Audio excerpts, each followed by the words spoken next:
భారతదేశానికి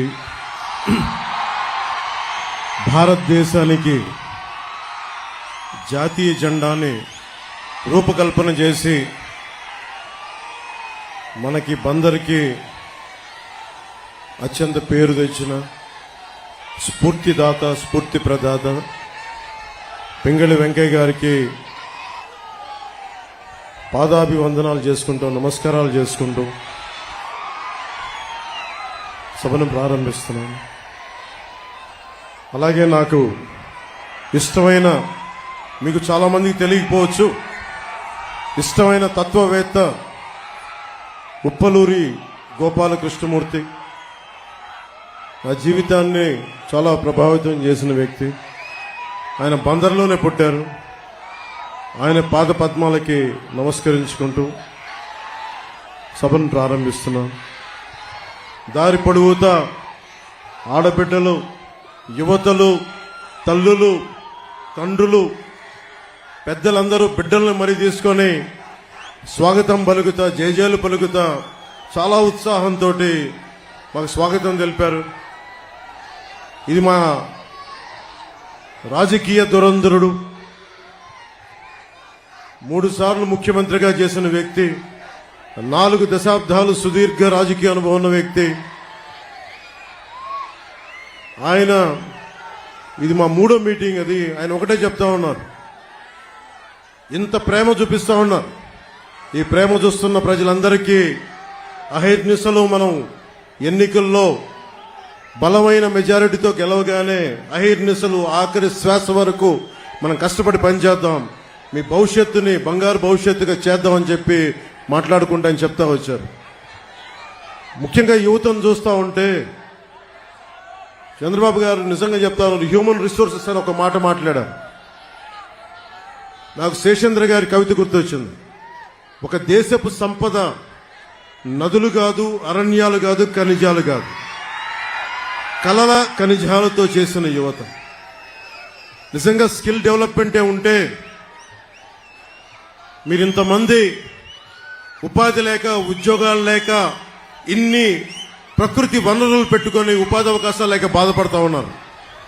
ఈ రోజున చంద్రబాబు గారు అన్నీ చెప్పారు మీకు ఏమేం చేస్తున్నామని. జగన్ అనే వ్యక్తికి మీరు 5 సంవత్సరాలు అధికారం అందించారు. అధికారం అందిస్తే అతను ఏం చేశాడో తెలుసు. ఇక్కడున్న ఎమ్మెల్యే వారాహి ఎలా వస్తో మేము చూస్తాం, ఆంధ్ర రోడ్ల మీదకి ఎలా వస్తో చూస్తామంట. ఈ తాటాకి చప్పుళ్ళకి బెదిరితామా మేము? ఈ చిల్లర ఆకురౌడి పనులకి మేము బెదిరుతామా మేము? ఏమనుకుంటారు వీళ్ళందరూ, ఆకురౌడీలందరూ? చిన్న చిన్న అతని కొడుకు అంట, పేరు కూడా నాకు తెలియదు సరిగ్గా, అతను ఎమ్మెల్యే అభ్యర్థి అంట. మీరు చెప్పండి, ఇంతమంది యువత ఉన్నారు, మీకు వాళ్ళ కొడుక్కి తేడా ఏంటి చెప్పండి? మీకు వాళ్ళ కొడుక్కి తేడా ఏంటి? దిగొచ్చాడా కొడుకు? మీరు ప్రత్యేకంగా రాచరికంతో పుట్టారా? అంటే మీ రక్తం బ్లూ కలర్లో ఉంటుందా? మీ రక్తం మీరు దాడులు చేస్తే మేము భరించాలా? 14 తెనాల్లో మాట్లాడుతా, జగన్కి గాయం అయితే రాష్ట్రానికి గాయం అండి. మీకు ఒక్కరికి గాయం అయితే అది రాష్ట్రానికి గాయం కదా? ఇంతమందికి ఉపాధికి అవకాశం లేకపోతే గాయం కదా? ఇంతమంది మత్స్యకారులకి ఉపాధి అవకాశం లేకపోతే గాయం కదా? పాకిస్తాన్ జైళ్లలో మగ్గుతా ఉంటే అది గాయం కదా రాష్ట్రానికి? చేనేత కార్మికులు, కళంకారీ కార్మికులు రోడ్ల మీద పడి ఉపాధి అవకాశాలు లేక ఆత్మహత్యలు చేసుకుంటా ఉంటే రాష్ట్రానికి గాయం కదా? బాపట్లలో 15 ఏళ్ల అమర్నాథ్ని అక్కడిని ఏడిపిస్తున్నారని చెప్పి బయటికి వచ్చి ఎదిరిస్తే వైసీపీ నాయకులు చెరుకు తోటలోకి తీసుకెళ్లి పెట్రోల్ వేసి కాల్ చేస్తే అది గాయం కదా? మీరు ఆలోచించండి. మీరందరూ ఇక్కడ ఉన్న ఆడబిడ్డలు, పెద్దలు అందరూ, రాష్ట్ర ప్రజానీకం అందరూ ఆలోచించండి. ఒక చిన్నపాటి వంట చేస్తున్నప్పుడే చిన్న నూనె చుక్క పడితేనే ఎంత బాధ వస్తామని తెలుసు. అలాంటిది 15 ఏళ్ల బిడ్డని తీసుకెళ్లి పెట్రోల్ వేసి కాల్ చేస్తే ఆ మంట అసలు మనం ఎవరైనా ఊహించగలమా? బాధను ఊహించగలమా? అది వదిలేసి ఇతని తలకి అతను కొట్టుకున్నాడో ఎవరు ఇసిరారో అతనే, అదంతా మనకు మాయ ఎలా జరిగిందో తెలియదు. గొడవ మాకు ఇతనికి పనే, మాకు ఇతని మీద మాకు కూర్చోబెట్టి దాడులు చేయడానికి మాకేం పని లేదా, మాకు వేరే పనులు లేవా మాకు? అయినా మీలాగా క్రిమినల్సా మేము? అందరి మీద దాడి చేసే నీకు అసలు నీ మీద ఎవరికైనా దాడి చేయడానికి ధైర్యం ఉంటుందా? నువ్వు బతకనిస్తావా? నువ్వు సొంత బాబాయిన గొడ్డలతో అడ్డంగా నరికి చంపేశావు. నువ్వు ఆ నరికి చంపించిన వ్యక్తులు నువ్వు వెనకేసుకొస్తావు. ఇలాంటి వ్యక్తి అంటే కూర్చోబెట్టి కేంద్రం మెడలు ఉంచుతాడంట. కేంద్రం మెడల్ అంటే ఎవరు? నరేంద్ర మోడీ గారు. వెళ్ళి నరేంద్ర మోదీ గారితో మాట్లాడగలవా? సోనియా గాంధీ గారు స్పెషల్ కేటగిరీ స్టేటస్ అప్పుడు, రాష్ట్ర విభజనప్పుడు చిన్న ప్లే కార్డు పట్టుకోవడానికి నువ్వు దాక్కొని అంత పిరుకోడివి. నీకు ఒక దమ్ము, ధైర్యం, అంత ధైర్యం ఉందా మీకు?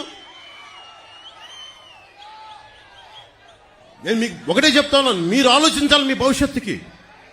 దశాబ్దం నుంచి రోడ్ల మీద తిరుగుతా ఉన్నా. ఇంతమంది చిత్రకథా నాయకులు ఉన్నారు. మెగాస్టార్ చిరంజీవి గారు ఉన్నారు, రెబల్ స్టార్ ప్రభాస్, మహేష్ గారు, అల్లు అర్జున్ గారు, రామ్ చరణ్ గారు, జూనియర్ ఎన్టీఆర్ గారు, ఇలా ఎంతో మంది నాయకులందరూ ఏ రోజు కూడా చిత్ర పరిశ్రమని రాజకీయ పరంగా ఎవరు వేధించలా. ఇందాక అక్కడ బోర్డు చూస్తుంటే మనల్ని ఎవరు ఆపేదని ఒక బోర్డు ఉంది నాది. దేనికంటాం ఆ మాట? అంటే ప్రజాస్వామ్యంలో మాకు హక్కు లేదా? ఇక్కడున్న ఎమ్మెల్యేకి ఈ మాటలు కూడా మంచి రావట్లా, కొంచెం కోపాన్ని ఉంచుకున్నా. ఇలాంటి ఆకు రౌడీలకి మేము భయపడతామా? వారాహి ఎలా వస్తో ఆంధ్ర రోడ్ల మీద మీరు తిరుగుతాం, మేము చూస్తామా? బెదిరిస్తారా మమ్మల్ని? మేము సుభాష్ చంద్రబోస్ స్ఫూర్తిని నింపుకున్న వాళ్ళం గుండెల్లో. ఇలాంటి ఆకు రౌడీల్ని చిటికినేలతో పక్కన పెడతాం, గుర్తుపెట్టుకోండి. నా సైన్యంతో మేము రోడ్ల మీదకి వస్తే మమ్మల్ని ఎదుర్కొని మీరు భరించగలరా? మీరు తట్టుకోగలవా? మా శక్తిని, యువత శక్తిని తట్టుకోగలవా నువ్వు? 10 మంది ఆకు రౌడీలు వేసుకొని కూర్చోబెట్టి యువతనందరినీ బెదిరిస్తే మీకు ఒకటే చెప్తున్నాను, మీరు దయచేసి భయపడకండి. మీరు ధైర్యంగా లేకపోతే అక్కడ కూర్చోబెట్టిందాక జై భీమ్ అని మీరు అంబేద్కర్ గారి గురించి చెప్తా ఉన్నారు. కొన్ని వందలాది మంది మేధావులు ఆయన నేతృత్వంలో కూర్చొని చాలా బలమైన రాజ్యాంగం ఇచ్చారు మనకి, మీ భవిష్యత్తు కోసం, మీ ప్రాథమిక హక్కుల కోసం. అలాంటి మీరు భయపడతా ఉంటే అది ప్రాబ్లం జగన్ గొప్పతనం కాదు, ఇక్కడున్న స్థానిక ఈ ఆకురౌడి ఎమ్మెల్యే కాదు. మనం పిరికితనం మనల్ని చంపేస్తుంది, మన చేతగానితనం, మనకి ధైర్యం లేక. అరే నాలాంటి వాడు ఒకడు, నేను గొప్ప కుటుంబాల నుంచి రాలా, మా నాన్న ముఖ్యమంత్రి కాదు, నాకేం పెద్ద గొప్ప కుటుంబాల నుంచి వచ్చిన వాళ్ళం కాదు. అరే మా నాన్న ఒక పోలీస్ కానిస్టేబుల్ గా వచ్చి ఎక్సైజ్ లో ఈఎస్ గా రిటైర్డ్ అయిన వ్యక్తి, ఏఈఎస్ గా. అలాంటి వ్యక్తి కుటుంబాల నుంచి వచ్చాం మేము ధైర్యంగా ఉన్నామంటే మీరెందుకు ధైర్యంగా ఉండలేరు? నా రక్తం వేరు, మీ రక్తం వేరా? నా గుండె వేరు, మీ గుండె వేరా? నాకు ధైర్యం ఉన్నప్పుడు మీకెందుకు ధైర్యం ఉండదు? నేను అది చూపించడానికి వచ్చాను. అధికారం పరమావధి కాదు, మార్పు పరమావధి. మీరు బాగుంటే నాకు చాలా ఆనందం. ఎవరన్నా సరే, ఇది నిన్న కూడా జగన్ మాట్లాడుతా భీమవరంలో నేను కూర్చొని మార్చేసుకున్నానంట. భీమవరం నుంచి మార్చానంట. ఏదైనా మాట్లాడితే కూర్చోబెట్టి వ్యక్తిగతంగా మాట్లాడతాడు. ఏ రోజున్నా సరే జగన్ గారి సతీమణిని నాకు అంటానికి ఎంతసేపు పడుద్ది? పెళ్ళాం అనే పదప్రయోగం వాడతామా మనం? అసలు ఈ దిగజారుడు ముఖ్యమంత్రి దిగజారిపోయాడు. నేను నిన్నే చెప్పాను, పొద్దున్న ఇందాక చెప్పాను, ఇతని మీద ఎలక్షన్ కమిషన్ కంప్లైంట్ చేయండి, దిగజారిపోయేలా మాట్లాడుతున్నాడని. కాదు, పెళ్ళాం అనే పదప్రయోగాన్ని మనం మాట్లాడతామా? అసలు ఆ స్థాయికి పబ్లిక్ డిబేట్ ముఖ్యమంత్రి అతను ఏంటో నాకు అర్థం కాదు. మీరు ఆలోచించండి ఒకసారి. అరే సొంత చెల్లికే గౌరవం ఇవ్వనివాడు, సొంత చెల్లి వ్యక్తిగత జీవితాన్ని రోడ్ల మీద పెట్టేవాడు. దీన్ని మీరు ఆలోచించండి ఒకసారి. సొంత చెల్లిని కూడా దారుణంగా నిందించేవాడు. గోడకేసి కొట్టేవాడు. సునీత గారు వైరాలజిస్టు, ఆవిడని కూడా ఇబ్బంది పెట్టేసేవాడు. చంద్రబాబు గారు ముఖ్యమంత్రిగా ఉన్నప్పుడు ఏ రోజున్నా సరే ఆయన నిజంగా జగన్ లాగా ఉంటే అసలు జగన్ తిరగలిగేవాడా? రోడ్ల మీద తిరగలిగేవాడా? ఆయన నిజంగా ఎంతో చాలా వరకు ప్రజాస్వామ్యాన్ని పరిరక్షించే వ్యక్తి. నేను కూడా ఆయనతో విభేదించాను.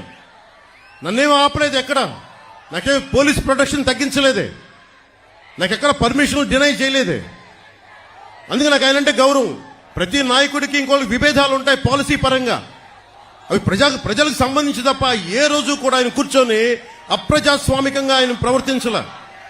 జగన్ ఈ రోజు కూర్చొని మేము రోడ్ల మీదకి రావాలంటే అన్ని ఆంక్షలు పెడతాడు, అతనే కొట్టుకొని మా మీద నెపం పెడతాడు. ఇంకొకసారి జగన్ని మీరు కేవలం వచ్చే ఎన్నికలు కాదు, రాజకీయాల్లో అతను పక్కన పెట్టకపోతే ఆంధ్రప్రదేశ్ కాదు దేశానికి కూడా ఇలాంటి నాయకులు చీడ పురుగులు. మీరు దయచేసి బలంగా పెట్టుకోండి. మీరు గనుక బయటికి వచ్చి బలంగా ఈ రోజున చిన్న చిన్న ఉత్సాహం కాదు, పాలపొంగులకు రాకుండా నిజంగా లోతుగా అధ్యయనం చేయండి. మీ భవిష్యత్తు ఇది. నా భవిష్యత్తుకి ఇబ్బంది లేదు, చంద్రబాబు గారి భవిష్యత్తుకి ఇబ్బంది లేదు, ఆయన కుటుంబానికి ఇబ్బంది లేదు. కానీ ఇన్ని కోట్ల మంది ప్రజల భవిష్యత్తుని ఒకళ్ళు బాధ్యత తీసుకోవాలంటే చాలా కష్టమైన పని. మా సైజులు మేము తగ్గించుకున్నాం. చంద్రబాబు గారు దాదాపు ఎన్డీఏ కన్వీనర్గా ఉండి, జాతీయ స్థాయిలో ఎన్డీఏ కన్వీనర్గా ఉండి ప్రభుత్వాలు నడిపి కేంద్ర ప్రభుత్వానికి కీలకమైన వ్యక్తిగా ఉండి ఈ రోజున తగ్గి ఆయనకి ఎమ్మెల్యేలు కుదించుకొని తగ్గించుకొని వచ్చారు. అలాగే నాకు కూడా ఓట్ పర్సంటేజ్ పెరిగి కూడా నేను తగ్గించుకున్నాం. మనకి బలమైన బందర్ను కూడా తెలుగుదేశం పార్టీకి వదిలేసాం ఈ రోజున కొల్లు రవీంద్ర గారిని గెలిపించడానికి. దీనికి కారణం ఏంటంటే ఓటు చీలకూడదు. ఎందుకు చీలకూడదు? మీ భవిష్యత్తు కోసం, మీకోసం పనిచేసే వాళ్ళు కావాలి, రైతాంగాని కోసం నిలబడగలిగే వాళ్ళు కావాలి, మత్స్యకారుల కోసం నిలబడగలిగే వాళ్ళు కావాలి, అలాగే కూర్చోబెట్టే యువతకి ఉపాధి అవకాశాల కోసం నిలబడగలిగే వాళ్ళు కావాలి. అసెంబ్లీ అంటే బూతులు తిట్టేవాళ్ళు, వ్యక్తిగత జీవితాన్ని నిందించేవాళ్ళు మీ భవిష్యత్తు కోసం ఎప్పుడు ఆలోచిస్తారు? నిజంగా చెప్తున్నాను, మేము మీకోసం మీరు ఊహించుకోండి. ఫస్ట్ టైం అసెంబ్లీలో 5 సంవత్సరాల తర్వాత డిబేట్స్ చాలా ఆరోగ్యవంతంగా ఉంటాయి.